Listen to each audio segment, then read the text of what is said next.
ದೊಡ್ಡ ಸೇವಕರಿದ್ದಾರೆ, ಪೀಠಾಧಿಪತಿಗಳಿದ್ದಾರೆ. ಅವರ ಆಜ್ಞೆಗಳೇನು? ಹೀಗೆ ಮಾಡಬೇಕು, ಸಭೆಯಲ್ಲಿ ನೀವು ಹೀಗೆ ಮಾಡಬೇಕು, ಹಾಗೆ ಮಾಡಬೇಕು, ಇಂಥ ಆಚಾರಗಳು, ಅಂಥ ಆಚಾರಗಳು. ಆ ಮನುಷ್ಯರ ಆಚಾರಗಳನ್ನು ಏನು ಮಾಡಿದ್ದಾರೆ? ಇದು ಆಜ್ಞೆಗಳು, ಇದು ದೇವರು ಕೊಟ್ಟ ಆಜ್ಞೆಗಳಂತೆ ಹೇಳ್ಕೊಳ್ತಾ ಇದ್ದಾರೆ. ಹೇಳ್ಕೊಂಡು ಏನು ನಡೀತಾ ಇದೆ ಅಂತ ನೋಡುವಾಗ, ಈ ಪ್ರಿಯರಾದ ದೇವರ ಮಕ್ಕಳಿರ ದೇವರ ಜ್ಞಾನವನ್ನು ಮರೆ ಮಾಡಿದ್ದಾರೆ.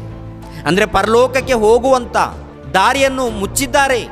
ಈ ಕಲ್ಪನೆ ಕಥೆಗಳಿಂದ, ಪ್ರಾಪಂಚಿಕವಾದಂಥ ಬೋಧನೆಯಿಂದ, ಇಲ್ಲ ಮನುಷ್ಯರು ಕಲ್ಪಿಸಿರುವಂಥ ಪದ್ಧತಿಗಳಿಂದ ದೇವರ ಪರಲೋಕವನ್ನು ಏನು ಮಾಡಿದ್ದಾರೆ ಅಂತ ನೋಡುವಾಗ ಹೋಗದಂತೆ ಬಾಗಿಲನ್ನು ಮುಚ್ಚಿದ್ದಾರೆ. ಇವೆಲ್ಲ ಅಡ್ಡ ನಿಂತ್ಕೊಂಡಿವೆ. ಇವೆಲ್ಲ ಕೂಡ ಯಾವಾಗ ನೀವು ಹೊರಗಡೆ ಬರ್ತೀರಾ?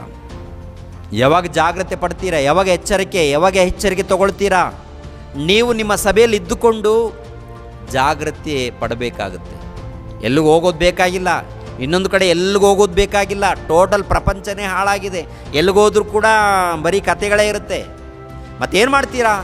ನೀವಿರುವಂಥ ಯಾವ ಸಭೆಯಲ್ಲಿದ್ದೀರೋ, ಯಾವ ಊರಲ್ಲಿದ್ದೀರೋ ಅಲ್ಲೇ ಇದ್ದುಕೊಂಡು ಬೈಬಲ್ ವಾಕ್ಯವನ್ನು ಚೆನ್ನಾಗಿ ಓದಿ, ಚೆನ್ನಾಗಿ ಸ್ಟಡಿ ಮಾಡಿ, ಕಲ್ತ್ಕೊಳ್ಳಿ, ಪಾಲಿಸಿ. ಆ ನಂತರ ಸಭೆಯಲ್ಲಿದ್ದಂತೆ ಇನ್ನೊಬ್ಬರಿಗೆ ನೀವು ಬೋಧಿಸಿ.